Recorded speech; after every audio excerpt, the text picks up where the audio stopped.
Hey Hearties, I'm Kaycee. And I'm Cammie. Welcome to the Hearties Hotline, your connection to Hope Valley. We want to give a shout out to our friends at Edify Films, where you can get fabulous When Calls the Heart merchandise, like my hat. And you can also get a fun When Calls the Heart game from our friends at the Bundle Game. Be sure to use discount code Hearties Hotline for 10% off. We've got a fabulous episode for you today, full of laughter, tears, and heart. So take a walk with us to Hope Valley and let's dive in. Hi, Hearties!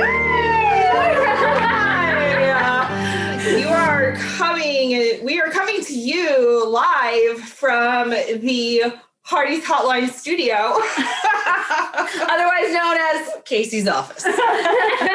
Yes, indeed. And yes, you're seeing all of us together. Woo! How about that? Welcome to Jess, our special guest host. Yes. Hello, Hearties. Yes, it has been such a fun time having you guys in Florida. Yeah. With our little You Had Me at Shenanigans shirt. Yes. See, we had to match. If we're all gonna, if the three of us are gonna be on the podcast together, we all had to match. We're all about those shenanigans. All about those shenanigans. Casey's favorite word. It is my favorite. Listen, shenanigans. There's a bunch of shenanigans happening in Hope Valley. Oh my God. But this week, we focus on When Calls the Heart, Season 8, Episode 10. Old love, new love. Is it true love?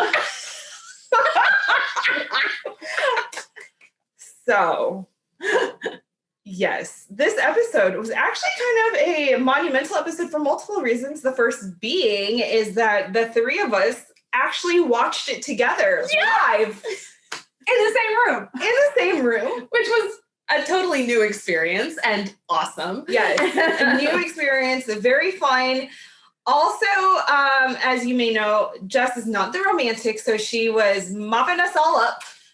It was pretty loud last night. I'm not going to lie to you. Yeah. A lot of squealing going on here. Yes, She sat between us, which probably wasn't the I sat and laughed and handed out the tissues. probably not the best place for her to sit, but you know, I was entertained. she never moved. So I mean, that's fair. And if you want to see a little bit of those shenanigans, Which you do. you do. Go to our Instagram, Hearties Hotline Instagram. our Hearties Hotline Instagram, and you will see it in our IGTV tab. You will see some videos, specifically the one where we are recording ourselves watching the last 10 seconds. Turn the sound down. Yes. No, you can't get the full effect if you turn the sound down. Right. If you are working, make sure you have headphones on or wait for there we lunch break. Or go home. Go home. Or if there's a sleeping baby nearby. Yes. Turn the volume down because it gets really shrill. That's the word. Shrill. Yes. Yes. And we will go into why we became very shrill a little bit later. But let's dive into this episode. The Floyo Wedding! This was the best episode of the season. 100%. Yeah, definitely. It had everything, and it had everything at a perfect pace. It was moving, and you could feel the hustle and bustle of the energy of the wedding day.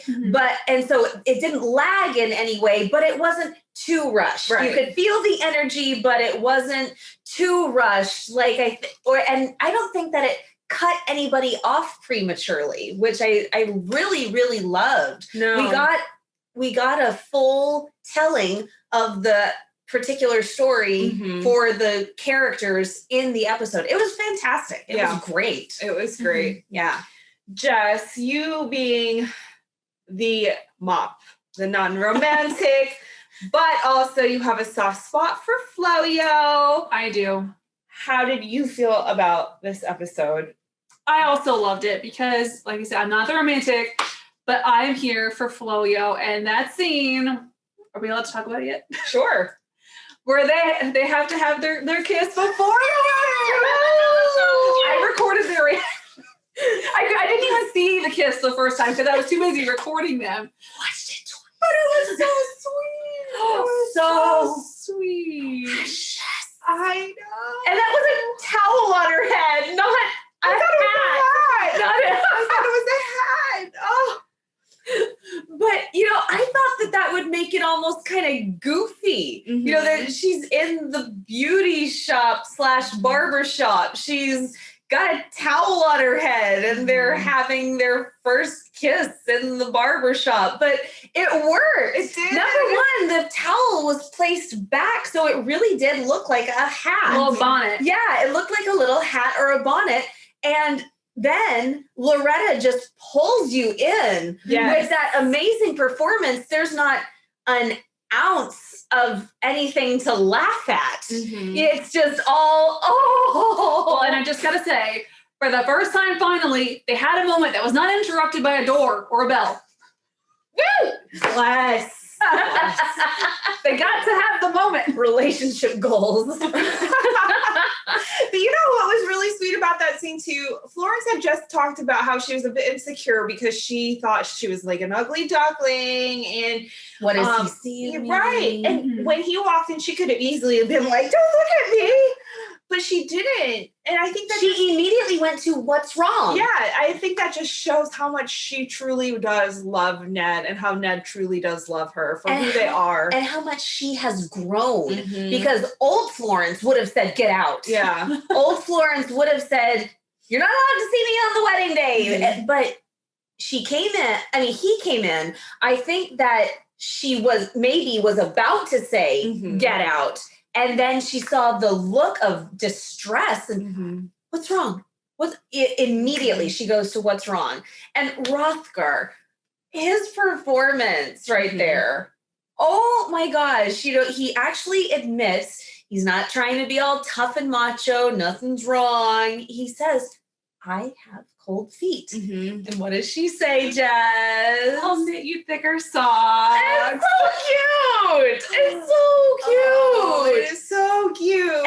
And once again, it shows just how much she has grown. She doesn't freak out. I Mhm. feel like old Florence would have freaked out, don't you guys? I think so. Yeah, why? Why do you not want to marry me? But no, she just easy going. Yeah. Says, "Then I'll knit you thicker Mhm. socks." Oh, Yeah, I feel like old Florence would have said, "Have you no propriety?" Yeah. Oh, but they're so sweet. it was adorable. It was let's adorable. let's make it a good one. Oh, when you said that, I was like, oh, And they did. And they did. they sure did. Oh man. Oh man. When he said, "That's a good idea," I'm like, we're talking about a kiss here, not a business proposition. Oh my goodness. Okay, so let's talk about Katie Yost. Yeah. We find out that Katie, who has been gone for several seasons, is a teacher in Hamilton, and she's now back for her father's wedding, but she is very apprehensive and does not want Ned getting married. We don't know at first that she's apprehensive Mm-hmm. because she looks very demanding. Mm-hmm. But she just told me that she doesn't want me to get married. Mhm. You know, I mean, how devastating for Ned. We Yeah. don't know how long it's been Mhm. since he has seen her. Mhm. And she finally comes back, and it's for one of the most important days of Ned's life. Mhm. And he should not have been working on that day. And she shatters his dreams momentarily. Mhm. She shatters his dreams by saying that she doesn't want him to get married. No explanation, just she doesn't want me to get married. And then off Katie goes to the Mhm. saloon, not home, to the hotel. Yeah. Which is, That was really sad to me because Oh I was my like, gosh. "Oh, why are you going to this? You're not even going home." Like, but why? it would have been nice to see where home was. Home is like above the mercantile. something. But you know what I really appreciated about the Katie Yost storyline? It was the fact that it wasn't a cliche excuse. I thought they were going, I don't know, maybe she didn't care for Florence. Maybe she just liked the two of them together, Katie and her father. Didn't want her mother replaced. Mm-hmm. You know, that. But when she said to, was it Elizabeth? Yeah. Mm-hmm. When she said to Elizabeth that she was afraid for her father losing another person, I was like, oh, wow. I found it, I mean, I liked that it wasn't, I don't want him marrying another woman, somebody who's going to replace my mother. I'm glad that they didn't go that avenue. And when she started talking, then I got comfortable with the idea. But when she first said it, I wanted to say, Katie, you're not 10. You know, it's not as if she would have that perception of, my mom died, so if he gets married again, she'll die. Yeah, I thought that was a bit of a childlike perception. But I think you're a grown woman. She was obviously a small child when her mom passed away, and that was a very, obviously a very traumatic experience. Because she never saw somebody so grief-stricken, is what she said. And that's a good point. When she said that, I was like, you're being dead serious right now. This isn't some, like, la-di-da thing. This is a real fear you have. Yeah. That you don't want, like, if Ned marries Florence and let's say Florence passes on and that's his second wife that's passed on, like, if he was to the brink of death, as Katie says, with the grief with her mother, what would it do with Florence, you know, especially that second time around? Well, and we've just kill him, you know? So, and we've seen the grief that Clara experienced right before she married Jesse. Yeah. Because she was afraid of that same thing. Right. She was afraid of losing Jesse the way she lost Peter. And so, you know, it's kind of keeping a running theme. Yeah. So like I said, at first I went, come on, Katie, you're a grown woman here. Come on. But the more she talked about it, the more I became comfortable with the idea that, okay, yes, because you don't want to see your father go through that kind of pain again, which is actually very sweet. And when she called him daddy, that's when I started to cry, because my late father, I called him daddy up until the day he died. And I was a married woman with a child when he died. So to hear her call him daddy, it was so sweet. Yeah. I loved it. No, I don't need a tissue. Right over there. I will say too, it also shows the closeness that Katie has with Ned. Yeah. You know, I never knew that they were that close just because we never saw any real significant storylines with Ned and Katie. They were just always working together in the mercantile. But that storyline just there. They were just always there. Yeah, they're just always there working. You know, like, we didn't know. We assumed they had a great relationship, but I think this episode really showcased the fact that Katie and her father are, like, very, very close, especially for Katie to be afraid for her father. So, not afraid of him getting married for selfish reasons. Yeah. Yeah. And then she shows her complete acceptance to Florence by saying, you look gorgeous. Yeah. And hugging her. Yeah. And then going over to Paul. Hi, little Hi, brother. little brother. Oh, That was so cute. oh, so cute. So cute. So cute. Oh, now let's talk about Paul. Little Paul Jr. He's a littler than we thought he was going to be. Yes, he's a wee one. Not that wee, but but he's a lot younger. So Allie, Robert, and Paul. It's their own little triangle. We need a different shape. We need a different shape. Circle of life. Circle. A linear line with 3 points. Maybe a heart. Yeah, a point. Point. That doesn't make 3 points. But anyway, No. regardless, we need a new shape. But is Allie, okay, what did you guys think? Is Allie using Paul to make Robert jealous? I wondered. I am not 100% certain because it looked, in the previous episode when Ned offers Paul some candy and then says, take some to Allie. They're having a legitimate conversation and Paul's nowhere in sight. I mean, Robert's nowhere in sight. And she seems to very much enjoy that Paul is talking to her. And I immediately thought in my head, oh, good, she's going to be okay. Because she was really kind of sad that Robert did not like her. But now she's going to be fine. She's going to be okay. So I thought that if she had kind of said, oh, thanks, and took the candy and then ate it, and then saw Robert and Paul, that kind of thing. But she didn't, she didn't. And so, but then Robert starts coming back into the picture. And I was like, wait a minute. Are you little rascal. You little rascal. So I'm not sure. There's a chance.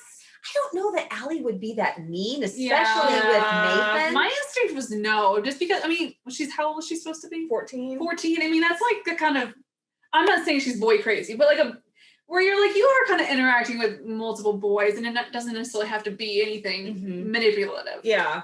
I didn't get that vibe either. Just because they seem to be two brother sister. That was Paul and Allie. That their relationship, their friendship seemed too chummy. Well, and seeing as how she has been watching Nathan go through a very hard time with feelings, with romantic feelings, I think that she would be very sensitive to the idea that, no, you don't play with people like that. Yeah. So, yeah. I don't really think it's a triangle. I think that Allie has kind of moved in her mind. She's just like, okay, well, Robert likes Anna and I'm just going to move on with my life. Oh, here's a cool kid that I can be friends with. I mean, not like them, but they're fun to hang out with. But then also Robert, because anytime Robert's in the room, she's kind of still a little like, I know, she turned into such a little, how nice of you to notice. She still does have a crush on him. She still likes him. Yeah. So I don't think she's using Paul. I think she just, if she is, I don't think she's aware. Yeah. Let's put it that way. Because maybe she might, oh, Robert likes me again. Bye, Paul. But if she is doing it, I don't think she's doing it on purpose. Yeah. So. And the three of them started hanging out together before Nathan busted her. So how many children does it take to deliver the mail? Through rain and snow and dark of night. Alrighty, folks. Let's move on to Pascal called it mystery when we talked to her. A little mystery there. There's a sneaky little businessman that comes to Hope Valley, and Jesse runs after him and is like, thief! And I thought that man stole Lee's car or something. That's what I thought. I was like, whose car did he get into? Was that Lucas's new car? No, can't be. Right. And so this guy, Rosemary, is on the case. She is. Apparently there's some backstory and we're getting little nuggets of it here and there, with Rosemary getting the books in the library about surveys and land and all of that last episode. Fiona getting the proposition. Would you consider selling? No. Yep. And then we see Rosemary later at the wedding reception tell Lee the investment scheme or scam. Yeah. So there's something's brewing, and I am here for this. Oh yeah, I am here for this. Watching Rosemary go detective. I know. That's pretty cool. Yes. And side note, Hallmark, if you're watching this, can we please get a Kevin Smith, Pascal Hutton mystery series? Please and thank you. There's a thought. There was somebody who asked about it, who said, I just want to know, when are Kevin and Pascal going to get I've been wondering, when are they going to get their own mystery series? And Kevin actually retweeted it and said, Well, that makes 3 of us who want to know. Okay. I see him being some kind of like slick private investigator. Oh, absolutely. Yeah, they would be so fun. And then they can continue working because they love working together. So, you know. Speaking of which, we saw the first promo. We did. Segueing into really quick. You Had Me at Aloha, which will premiere in June. I believe it is either June 4th or 5th. It's that first Saturday. June 5th. June 5th at the Hallmark Channel. So be there. All right. We may have squealed a tiny bit when the promo showed up. All right, Amy. Back to Holt Valley. Right. Let's talk about Jesse and Clara. Yes. They're back. They're back. They're back. Hallelujah. I wanted to just stand up and applaud when she said, "Stop apologizing." I went, "We're moving forward." Yes, girl. Yes, we are working through things. We are moving. Chugga, chugga, chugga, chugga. That little moment there, I said all has been redeemed for Jesse and Clara, especially Clara, because she has been kind of bothering me a little bit this season with her her ups and downs and her Jesse. But I mean, Jesse was doing that, Clara, and then he fair enough. Went and spent all their money. You know, I mean, well, he was. I was like, she has some, fair reason there to be a little up and down. Well, I'm talking about last episode where she freaked out over the food and scared Michael, because nobody scares Michael, okay? We take care of Michael Hickam. But yeah, we love you, Ben. Yeah. But this episode, that moment for me was like, thank you for we're moving past. We're getting good counsel. It was a breath of relief. It really was. Yeah. Yes. And I think too, part of my angst with everything going on this last season, every couple has had some kind of issue except for Floyo and Rosemary. Floyo just had a physical issue. But all the ups and downs has been kind of jarring for me. So to see Jesse and Clara, to see that actually resolve was so good for my soul. And to see Joseph and Minnie not have any trouble, just watch them talk to each other and be totally cute. Yeah. I was like, okay, 1, 2, 3. Oh, we are on a roll. We got 3 couples going really good here. Well, I hate to break this cycle, but speaking of ups and downs. Faith and Carson. Oh, man. She did it again. Casey had this fabulous idea, and I hope we do it. I really hope we do it. We need to do a montage and just do the parts when Faith is telling Carson what she wants him to do, because it will literally go back and forth probably at least 5 times. Yes. It's just, she was mad at him. She was mad at him last week for accepting. And now he says that he's gonna stay, and she gets all mad at him again. I don't know. Will you make up your mind, child? Flip-flop. I don't know. And I think that's part of why I want to do this montage. I want to rewatch season 8 and just pick out all the Carson and Faith scenes, because I'm kind of am I just making this up because I'm getting lost in all of the storylines? Am I confusing things? And I also want to see it objectively from just their point of view, because I do get very distracted with everybody else and all their problems. That is a very good point. And we need to watch just them. And just write it down and just go, okay, in episode 1, this is what they were talking about. This is what they were discussing. Episode 2, this is what Faith said. This is what Carson said. Episode 3, and just go back and forth. Now, if any of you guys have time to do this and want to, by all means, please do just tag the Hearties Hotline on Twitter and Instagram. Yes.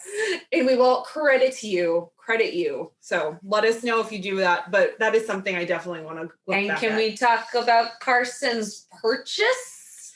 The bananas pocket. Since forever. Since Christmas. Or no. He was going to give it to her at Christmas, but then she didn't come home. Mhm.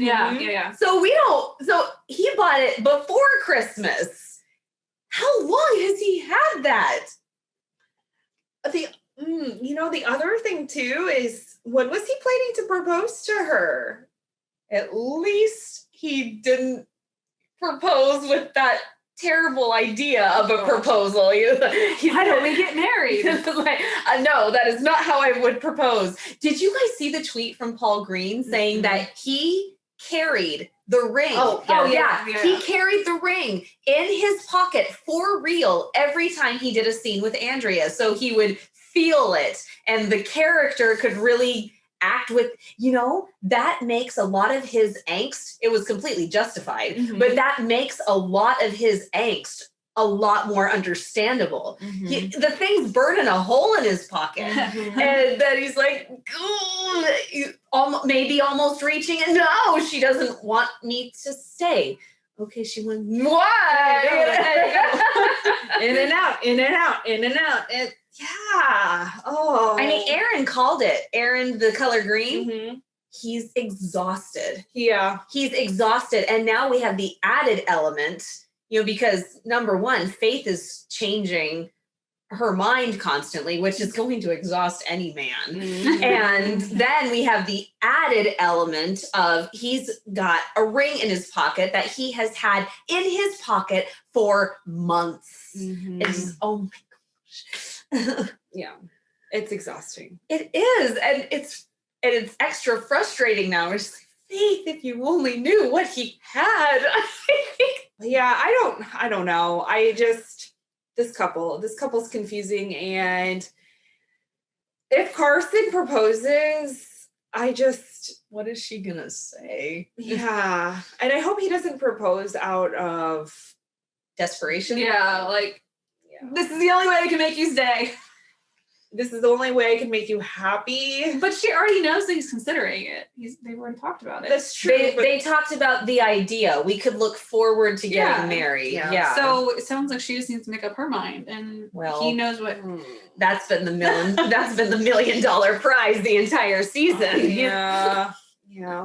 Let's move on to happier topics. Yes, like FOMO. Gosh. We all got a little misty-eyed because we were watching it together, and this is the first time that we've met in person, and they're talking about their deep friendship, and Florence is saying how much Molly means to her. You're the sister I never had. You're the very best friend anyone could ask for. I'm like, oh my gosh, I'm sitting here with two of my best friends. It was just so, once again, Loretta knocked it out of the park with that, and Johanna. Johanna knocked it out of the park. Both ladies were amazing. And then we're sitting together for the very first time watching an episode live. That was a new experience for us. Yeah, we don't watch it live. And so it was beautiful. It was so beautiful. And really shows, I mean, these are two women who have been in Hope Valley from the very, very beginning. And they were there before Elizabeth, which is, and I think, aren't they the only two? They're the only two left. The only two women who were there before Elizabeth. Yeah, that we see. Yeah. So they have been with each other through thick and thin, through rain, snow, and dark and night. Going back to our postal references here. Wrong podcast. But they have seen each other through so much. And once again, John Tinker and Elizabeth Stewart wrote this episode, but John Tinker's research and his focus of bringing back and calling back other seasons. When Florence started talking about Molly standing right beside her in the mine, I went, oh my I remember that. Yeah. I remember Molly and Florence standing together and her giving up. I can't do this no more. And then, well, if Little Miss Princess can do it, I certainly can. And so you see how far she's come from there. And then the dress. Oh, the dress. The dress. I just, Flo-Mo, their friendship is incredible. Absolutely incredible. And their friendship in real life really shines, especially in this moment and especially in this episode. And for Johanna specifically, because Johanna is like that maid of honor, the best friend, making sure everything's, going well and making sure everybody's doing what they're supposed to and moving people and making sure everything's all right. And you can just see the true joy in Johanna's face. I mean, as Johanna, you could just tell it's just her.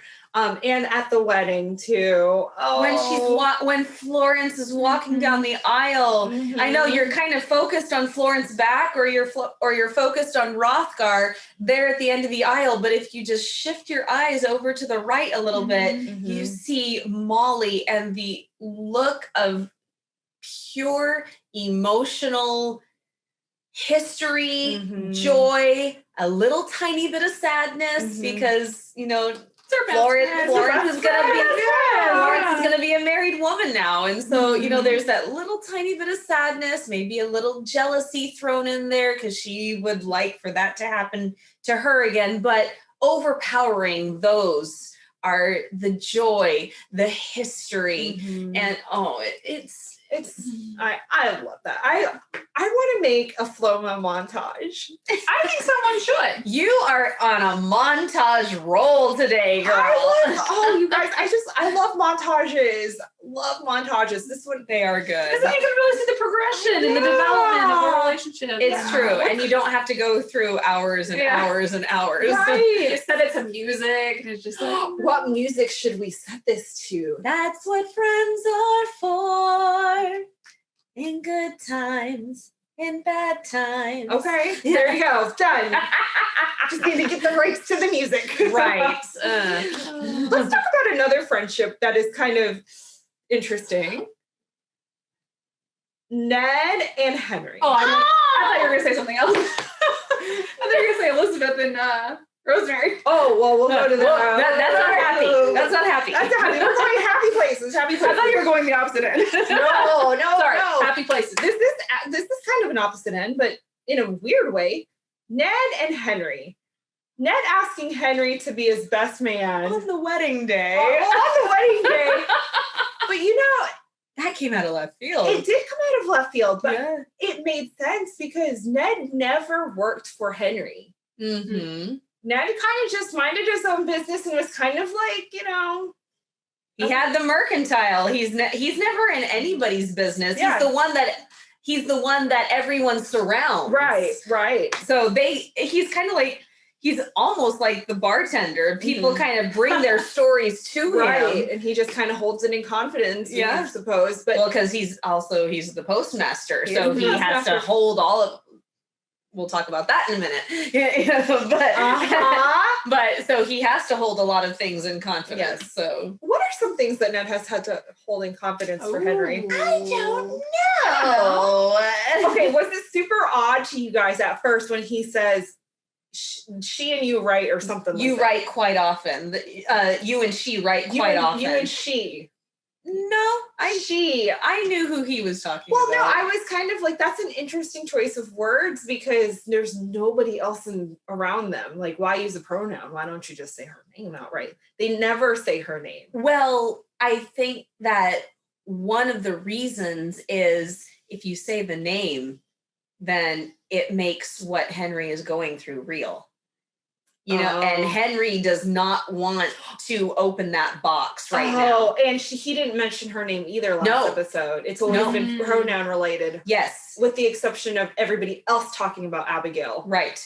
They say Abigail's name. He does not. Oh. He does not say her name. You're getting so psychological right now. I know. But I mean, when Henry is pinning the boutonniere onto Ned, and he starts talking about when you meet a woman who sees something in you, even if you don't see it in yourself, that's something to be cherished. Yeah. And then, and he's saying it with so much depth and burden on his shoulders. And so Ned knows immediately who he's talking about. And like, you and she write quite often. And then he says that I look out, I sit at my desk, I look out my window, I see her name on top of the cafe, and I'm filled with nothing but regret.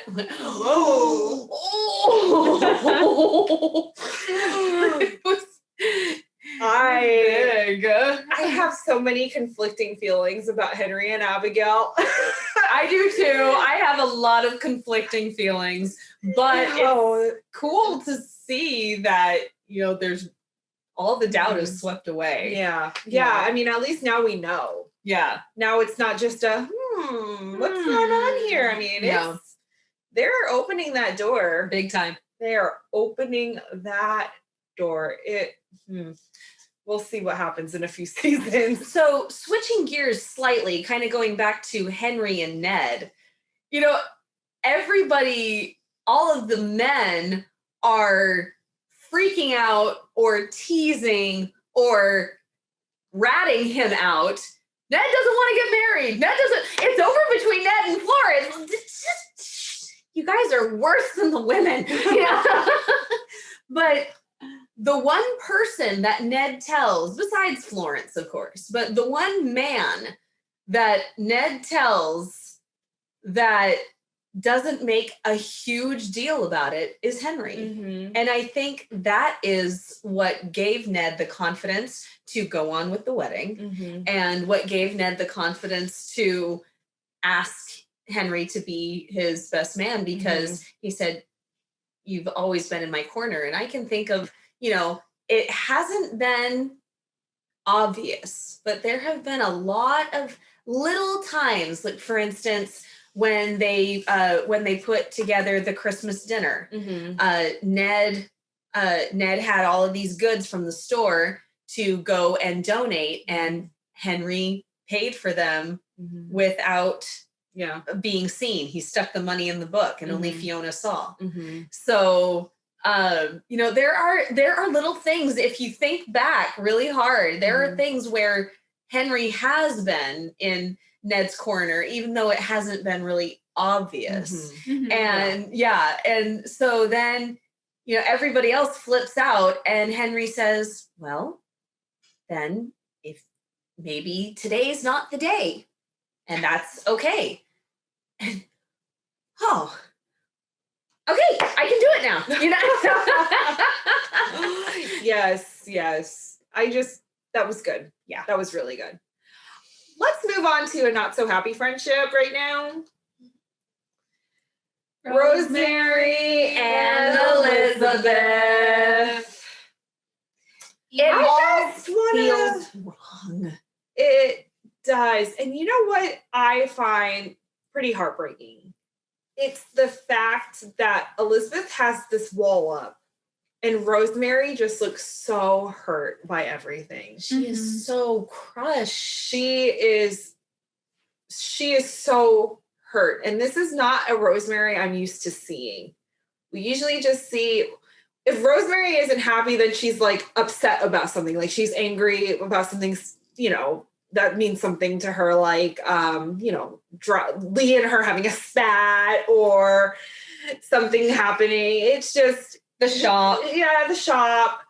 And we've seen her crushed in a different way with the infertility storyline that they went through. But this is so different. That was like, nobody's fault. Right. Yeah. But this seems to be very deep. And I think it's because she knows where they came from. They were enemies. She knows, like, she did cause some trouble for Elizabeth back in the day, but they've overcome that. They've become best of friends. And when you are hurt by a friend that you love so deeply, that hurts even worse, you know? And so there was a moment, and we'll talk about Elizabeth's interaction with Rosemary in the dress shop in a second, but there was a moment at the wedding reception when Rosemary and Elizabeth kind of make eye contact, and Rosemary just kind of looks away, and you can just see just the visual tension. Visual tension and just, I don't know, just sadness there. Well, and are we moving to the dress show? I mean, yeah, we can. Okay. Elizabeth didn't even apologize. I mean, she goes in and she's all straight and strict and going a little bit, you know, she's got a wall in front of her to try to see her through this. And she started, I haven't been pleased with my behavior. I'm like, no, what's the funny thing? It's like, she's like saying she's wrong without really saying, I'm sorry, I was wrong. I know. And she never, so she starts like and then it's almost like she switches tracks and says, I'd like to put our differences aside and focus on Ned and Florence. It's like half an apology. You didn't even apologize. Isn't that what you came in here to do? I think Elizabeth knows deep down how wrong she is, obviously. And she better know. She knows that that day was not the day to talk about it, because episode 10 ran from morning to evening. That was one day. It was one day. One day. Usually the episodes are the course of a few days, but this one was one day. And I think Elizabeth knew that was not the day to be talking about feelings with Rosemary, because it was Florence and Yost's wedding. So I think that's why. And I think she knew that she's going to have to interact with Rosemary anyway. So she might as well just at least start there and just say, like, okay, clear the air a tiny bit. Let's clear the air enough so that it's not that strange. But also, I'm not ready because I have to do other things first. And I think it makes sense because of what happens at the end. That needed to happen first before she clears it when she makes up with Rosemary, because that's obviously what's been weighing on her. That is what has been causing her to lash out, causing her feelings and everything. And I think that if she apologized there to Rosemary, you know, everything would have been fine. And then Rosemary would have been like, well, you need to talk to Nathan, and this is what happened. Like, that would just spiral back into another argument, another whatever. And I think Elizabeth knows that she needs to clear the air with Nathan first in order for her to clear the air with Rosemary, because then once she clears the air with Nathan, there's nothing Rosemary can say about Nathan to Elizabeth. There's no advice that Rosemary can give. There's nothing that, I mean, well, there is, but but I mean, to be fair, she knows what she has to do first. Like, because Rosemary was the one that said, it wasn't his fault, Yeah. And Elizabeth does not want to hear that again from Rosemary, even despite how true it may be. So they're just sad. It just feels so wrong. It feels so wrong to have things off between them. And, obviously it's supposed to feel wrong, but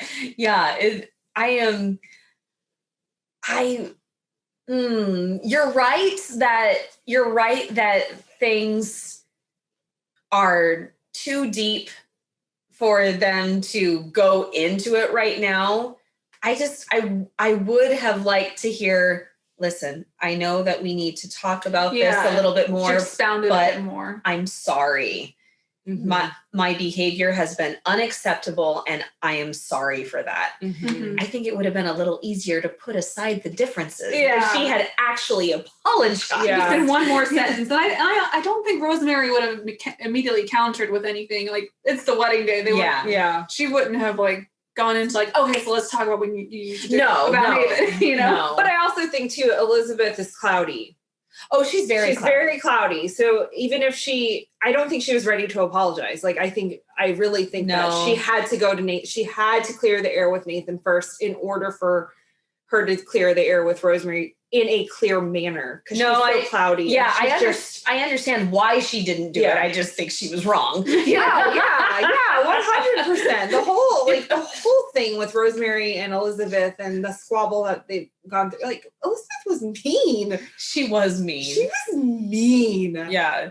Like, that. We understand why. Yeah. We understand why she was mean, but she was mean. She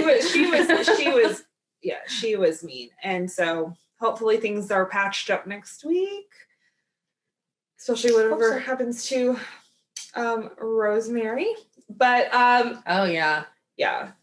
I think whatever happens to Rosemary is going to make Elizabeth realize just how important Rosemary is to her. Yeah. It's going to be a catalyst. That's what I think. Catalyst. Let's move on to happy thoughts. Let's talk about the actual Floyo wedding. The set, the church, the decorations. So beautiful. It was beautiful. All the right touches. Yes, all the right touches. All the perfect touches where they needed to be. It was perfect. Yeah. And Florence herself was so beautiful. Oh, so beautiful. She was no ugly duckling, and she never really was. So no, she never was. But gorgeous. But then she acknowledges that she feels beautiful, which is even better. So we were all just sighing during the entire wedding. It just even you. Just I will admit it. Yes, I have a soft spot for Floyo. And we were just all watching. I mean, we forgot to tweet. We forgot to tweet. There was no time for tweeting. I didn't even write notes. So. I know we're doing this completely without notes. So this is a little bit of a different territory for us. This is very off the cuff, but it was we were so glued. We were so glued to the screen, seeing these two happy people together, seeing them finally come together as a couple. It's just so beautiful. It really was. And the speech that was it Bill or Joseph? Joseph said about being selfless and all of Joseph. that.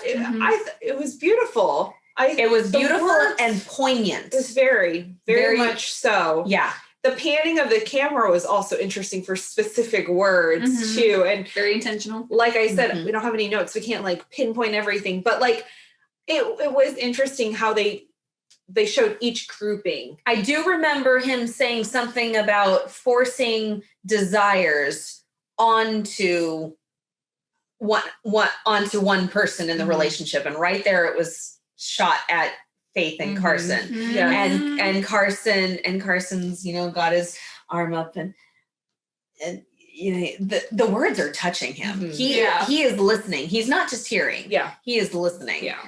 And I do remember forgiveness for Clara and Jesse. Yes. That was another thing that I saw. Shot straight. I don't think it even panned. It just went straight to them for forgiveness. And then patience. Patience was Lucas and Elizabeth. Yeah. So that was interesting too. Yeah. And Elizabeth starting to fiddle with her ring. The ring. Yeah. It didn't come off, but she was twisting. Yeah. She's thinking.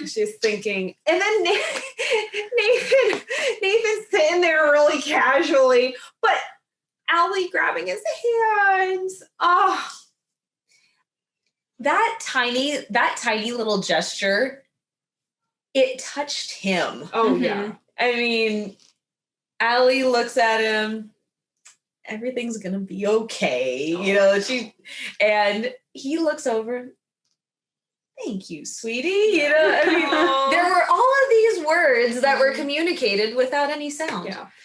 But my favorite part, one of my favorite parts, I should say, is when Joseph says to Cooper, ring the bell, Coop. Ring the bell. Okay, Pop. And he's so cute. He's adorable. Oh my goodness. I just want to squeeze him. He's precious. He's so cute. Okay, going back to the ceremony, Joseph says something about, I think it was the forgiveness when you're wrong. Because you're going to be wrong.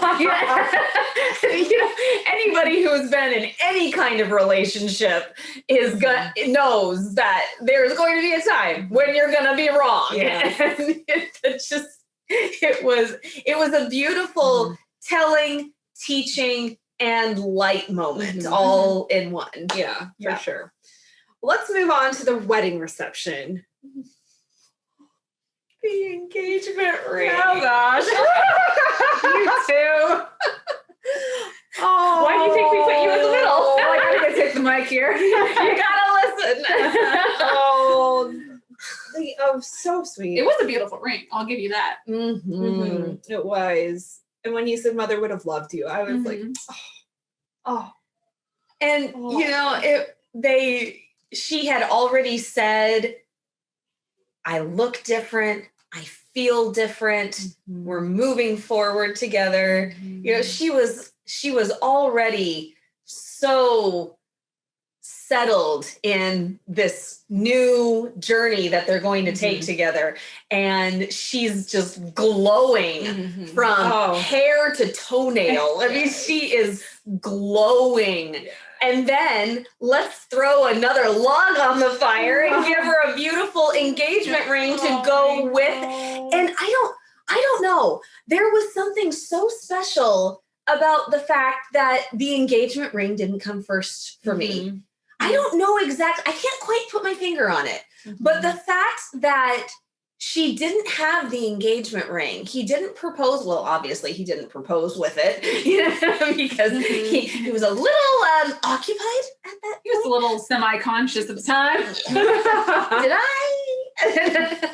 But I don't know. There was something very, very significant to me about the fact that she didn't get the engagement ring until after they were married, but he still wanted to give it to her. He still wanted to make it official. Yeah. And she wasn't expecting anything. Yeah. You know, she wasn't demanding anything or expecting anything. He just wanted to give her a complete set out of the goodness and kindness and the love and the love in his heart. So and he just slips it right on there. I know, here it is.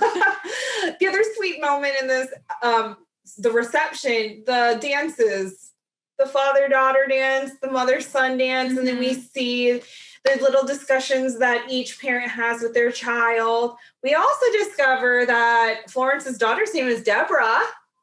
So, and she's at college. She's in college. So we did a little deducing, and I believe Deborah is from earlier seasons 1 through 4, maybe, played by Paris Abbott. Yeah. She had been in there. So, and in IMDb, she didn't have a last name, so quite plausible. She would be in college. I was always under the impression that Paul Jr. was the oldest, you know, from conversations that Florence had about him. Yeah. And so, you know, it's just, and because those are just deductions, those are just deductions that, you know, it's taking the storyline in a different direction. And that's, you know, it makes it fun. It makes it interesting, and you discover new things. Yeah. Let's talk about Nathan and Lucas really quickly. Oh boy. The interaction between the two of them, I don't even know what to say. Awkward. Awkward turtle. I haven't done that in years. Oh my word. Well, it's like you can understand Lucas's point of view from one perspective, but like at the same time, it's like it wasn't really the time to bring it up. Nathan wasn't doing anything. Yeah, he was trying to be kind. He just came up and he wasn't really to him. He wasn't really engaging. He was like, "Thank you for your concern." He was kind of like, "Okay, let's move on." Yeah, he wasn't trying. Now, you know, after the stunt he pulled at the oil derricks, you know, I would. Yeah, I understand Lucas's point of view completely. But if he was doing something like that, then I would say, "Hey, you go get him, Lucas." But Lucas has a point, but just Lucas has exactly. Lucas has a point, and he has reason to be upset. But it's not the time at the reception, especially when it looked like Nathan was just coming up to talk to him and just stay out of the way. Just say hello. And he even said, "Thank you for your concern." He was trying to show appreciation for what Lucas did. And he was acknowledging what Lucas did for Allie. Yeah. Because in the past, if Lucas had interactions with Allie, then he would go and confront him and get mad. Yeah. So this was, I think that this was kind of a big step for Nathan, and it crashed down. I don't blame Lucas exactly, because after everything that the guy is witnessing, and well, that's the thing. Yeah, it's hard. It's very hard for him. It wasn't the time. It wasn't the time. I think too that we have to also relook at this whole triangle thing, because from my recollection, Elizabeth is always seeking out Nathan, even after the whole episode 2 I love you bomb. 90% of the interactions that Nathan has with Elizabeth, to me, seems it's like Elizabeth goes up to him, Elizabeth goes finds him, Elizabeth calls him over, Elizabeth asks him to go to her house so that they can talk about Allie, Elizabeth goes to Nathan in the middle of the street. Like, all of these issues, like when Nathan said, I love you, and she said, I can't, it was like after that, every time it's Elizabeth always running to Nathan. And not only that, Elizabeth's also talking to Lucas about Nathan. There's always that thing. And it just kind of like, this is conflicting because she's with Lucas right now, but then everything has to revolve around Nathan for some reason. And then Lucas is always observing. We joke about the teacup, but how many times has he observed Nathan and Elizabeth this season? Having a conversation, doing some kind of confrontation, passing glances, even. Yeah. Let's talk about the glance at the wedding reception. Well, there were two. There was one where he had the mail in the beginning, and and Katie walks away, and all of a sudden, hello, there's Nathan. And they pass, and she looks, and Lucas sees that. And at the wedding reception, Nathan walks by. Elizabeth follows him. We said it at the same time when we were watching it. Follows him with her eyes. We said it at the exact same time. It's true. I said, see, that's what has been happening, because we even said it in sync. Right as it was happening. I'm not gonna lie, I feel bad for Lucas in this moment, because it's just piling up. If I were dating a guy, like if I were dating my husband and he was constantly looking after, like watching his ex walk by or something, I would be so hurt over that. I'm like, you're over her, right? Like, why do you keep looking at this person? You're with me. Why are we always talking about her? Why is everything surrounding her? I feel bad for Lucas, because it just seems that their whole relationship revolves around Nathan. And Elizabeth isn't helping, because he sees it coming. And he sees it. Yeah. He sees it. And I don't blame him for staying with Elizabeth in a sense, because he's a gambler. Who in their right mind would say, oh, no, even though I have a crush on you and I think you might still like the other guy, like, he's like, oh, a chance is a chance. Hey, like, you know what? On the off chance that we can end up together, Elizabeth, let's go for it. Well, and he was being given the chance to prove that he could make her happy. Yeah. So who wouldn't take that? Who wouldn't take that opportunity? Anybody would take that opportunity. At least he would not. Here's the other thing too.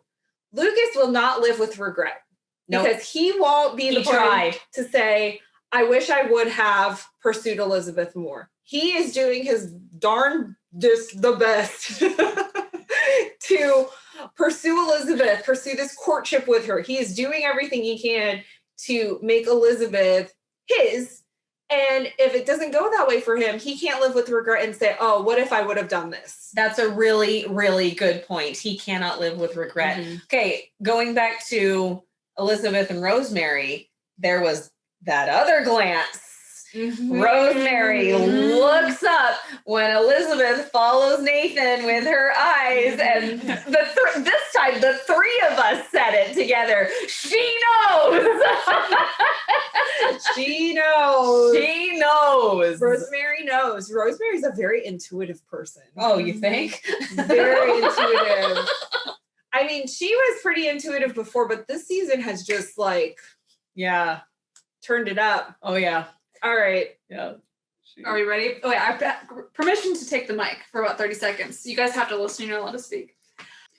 I am here. Oh, dear. To what are you doing? Discuss the last 30 seconds of this episode. Oh, gosh. And how it really went down. So Elizabeth takes Nathan outside to discuss some little squabble they had before. Suddenly, two bugs jump onto her hands. Nathan, being the daring Mountie that he is, grabs her hands to get the bugs off her hands. These two, deadly afraid of bugs, scream at the top of their lungs, and all chaos ensues. And then Nathan just keeps holding her hands, to make sure no other bugs get on her hands. I don't know what to say to this right now. I think it was a pretty accurate summary. Permission to take the microphone back. Permission granted.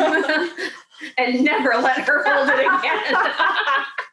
I don't know if I've been disowned yet. Well, look here.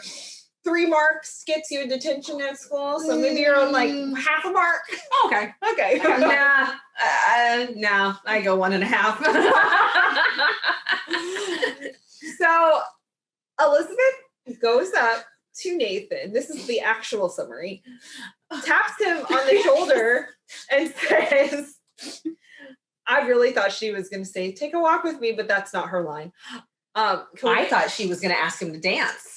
Oh, I think I did too. Yeah. We both thought that she was going to ask him to dance because the dancing was happening. Mm-hmm. They were pairing Everyone off. was pairing off. Fiona and Michael. Oh, I've never done that before. It's so cute. But yeah, she goes up and she taps him, and she's like getting her courage up, and then taps him. And I totally thought that she was going to ask him to dance. Oh, I thought it was another confrontation because she looked too stiff. She looked like she did. She looked very stiff. I just attributed that to nervousness. Yeah, I didn't think she was going to dance with him because she's with Lucas. Yeah, that's so inappropriate for her to dance with Lucas. That's why I was confused. Yeah. I was like, why is she okay? Yeah. And then it didn't happen. Okay. So they walk outside, and Elizabeth forgives Nathan and reassures him that she does not blame him for Jack's death because it could have been anybody, and he would have done it anyways. And when that moment happened, my first thought was, she's back. Well, she was coming back a lot through the episode. She was. Yeah. She was. You can see there was a lot of inner conflict with Elizabeth, but this moment was a turning point for Miss Elizabeth. And and Nathan's reaction to that was just perfect. You could see the weight had just rolled off of his shoulders, and he was so grateful just to hear those words from her. And I mean, that had to mean so much because he had been carrying this burden for the last 3 years, and no time is a good time to tell anybody anything so deep and so like that's a very vulnerable and touchy subject. Like, you don't just walk up to someone and say, by the way, well, I replaced your husband at Fort Clay. Like, you don't do that. Your husband replaced me. Oh, sorry. Yes, your husband replaced me at Fort Clay. You don't just do that. You don't just ask someone to do coffee and be like, hey, I got some news for you.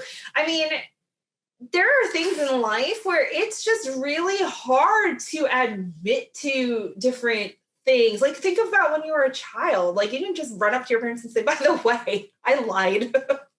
I broke your vase. I broke the vase. You have to, and that's a very juvenile example, but take that on an adult scale with something like this, and it's like, that's a lot. And so I appreciated Elizabeth taking him aside at that moment and just telling him, like, It's okay. I forgive you. You know what else I appreciated really big time was the fact that she took him outside. Because not in front of everyone, because she's been doing stuff on the street. She has been doing things in front of people, especially the Fort Clay thing. I know that because of all the noise, it wasn't like it wasn't everybody watching, but still anybody could see that they were arguing, and it was with everyone around. I thought that they were gonna have the conversation right there, and Bill looked so uncomfortable. He slinked away. Going away. He's just like Clara and Fiona slinked away when Bill came over to Molly. Only they had smiles on their faces. Yeah. Bill went, and he gotta go. Yeah, and but then instead of talking to him right there, she took him outside. It was mood setting, but it was also private, and which is exactly what needed to happen with this kind of conversation. Exactly. Now let's talk about and then and then the bugs. Goodness, not the bugs. Let's talk about our reaction if you saw it on Instagram TV, which I'm going to just post it right here really quick so you can see our live reaction.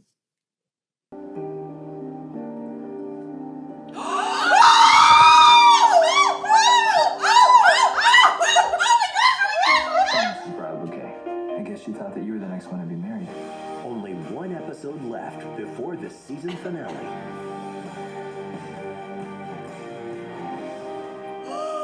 Is everything all right? I'm not sure. I want to see if I can find any clues as to what's going on with all these real estate transactions. Rosemary! Oh my gosh! Sunday night at 9, only on Hallmark. Rosemary's going detective! Thank you. We just got Golden Girl. It's quite the switch.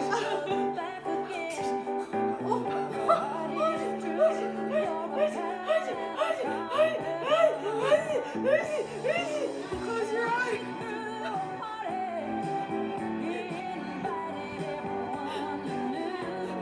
Forget the tissues. I need a fan. It's hot in here.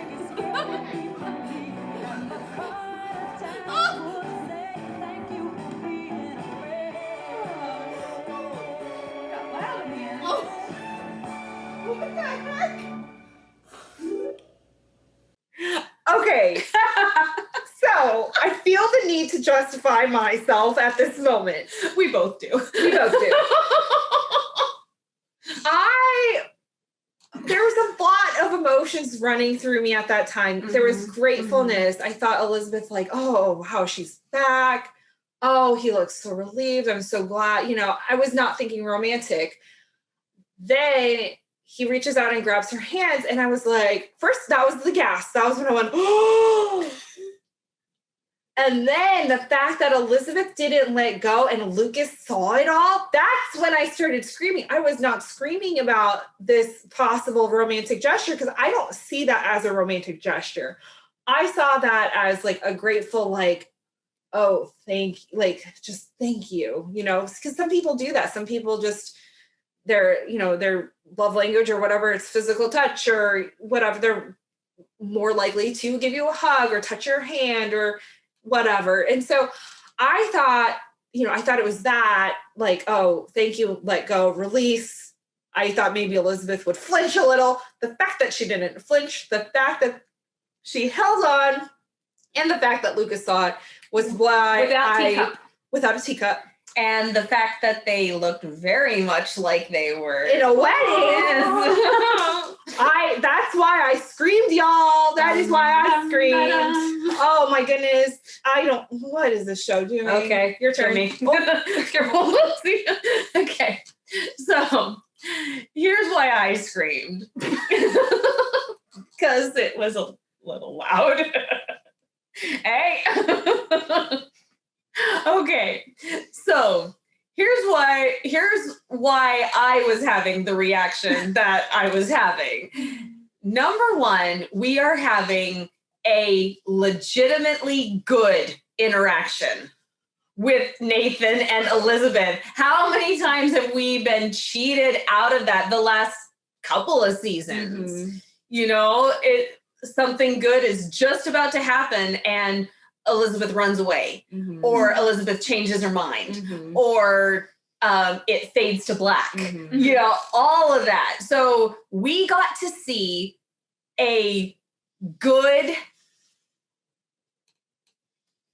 healing. We got to see a good healing, peaceful interaction between Nathan and Elizabeth.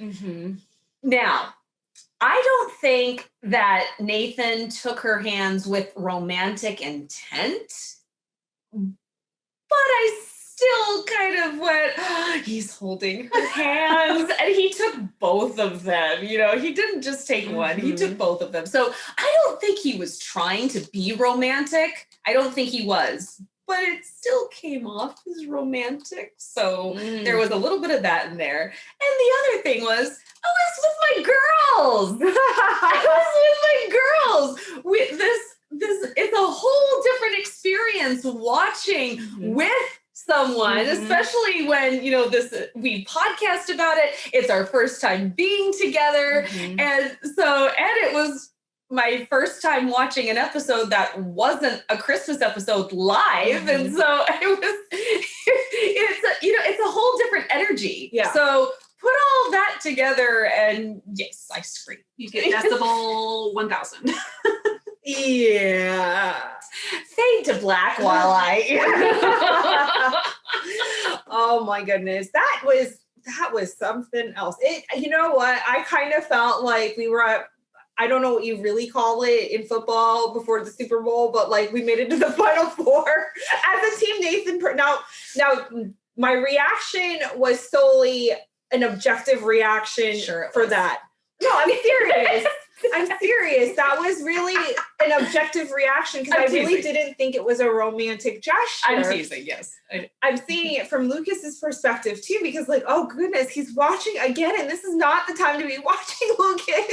Yeah. No, close your eyes. I mean, it's one thing to see them arguing. Yeah. I mean, it's bad enough because anybody who has read anything, and Lucas is a very big reader. Yeah. So anybody who's read anything means, you know, when you see people argue a lot, it means something else. But now he's seeing them holding hands. Yeah, now he's seeing that's harsh. Yes. That's very, that's hard. Yes. So my reaction was actually objective because I felt bad for Lucas in that moment. Like my first thought was like, your eyes, close them. They're going to burn. Go look for your teacup. Don't. And then she covered the ice for him. I did. You saw it. I did. I'm not kidding when I say I literally hide most of these scenes with Nathan and Elizabeth or Nathan like Lucas or whatever. But let me just say, as a Team Nathan girl myself, I gotta say, I kind of felt like my team made it to the Final Four before the Super Bowl. Yes. I feel like we were down so many points, and then all of a sudden made a huge comeback. We got the touchdown, we got the field goal, and we're going to the Final Four. It's kind of like when the Eagles won the Super Bowl in like, I think it was 2017 or 2018. Philly Eagles. Fly, Eagles fly. All right. Anyways, we got really excited when they won the Super Bowl that year here. But switching gears. I really felt as a Team Nathan girl myself, like we're going to the semifinals. I think you started mixing football and basketball references. I know. Oh man, I can't. My brain is shut. We went to the beach today, so I'm just a little loopy. We're all a little exhausted. Yeah. But anyways, Team Nathan. Yes. Hey, you're Team Nathan too. Get your hands in there. I can't. There, this way. There you go. Wow. Yeah, do it. Okay, try it. 1, 2, 3. There we go. Boom. Mic drop. Mic drop. Well, is there anything else you want to discuss about this before we wrap it up? Because I think it's been kind of long, probably. Yeah. Slow, yo. We heart them. Yeah. That's my final thought. Oh, I see. Okay. Well, Hearties, here you've had it. The very first episode of the three of us watching it together, recapping it together, all in the same room, all in the same state, all in the same place. The state probably should have come before the room. I disclaimed we went to the beach. I'm like, the Florida sun is getting to my brain cells, you guys. So we really should wrap it up. We were so excited that it got to be the wedding. Oh, The fact that we got to, I mean, yeah, it would be really cool if we could watch the season finale together, but that's not going to be possible. Yeah. So the fact that the wedding fell, we did not do this on purpose. No, we didn't even know. No, the wedding fell on the weekend that we were going to be together, and we just went, oh yeah. Yes. It was so exciting. It was that so fun. we got to be together for such a huge event. Yes, so fun. Well, Hearties, we have 2 more episodes, episode 11 and episode 12. There are exciting things happening next episode. Another reason why we were both freaking out. Yeah. There's so many things that were happening. Dramatic ending, and I'll try that again so I don't freak you out. Dramatic ending, and then go straight into that preview. It's like, whoa. My brain can't comprehend this right now. And then we got Golden Girls. Oh my goodness. Well, Hearties, we will see you back here at the Hearties Hotline next week to recap episode 11. 11 out of 12, you guys. Ooh, the penultimate episode. 11 out of 12. All right. I'm fine. In and out. All right. We'll see you guys next week. Bye, Hearties. Bye, Hearties.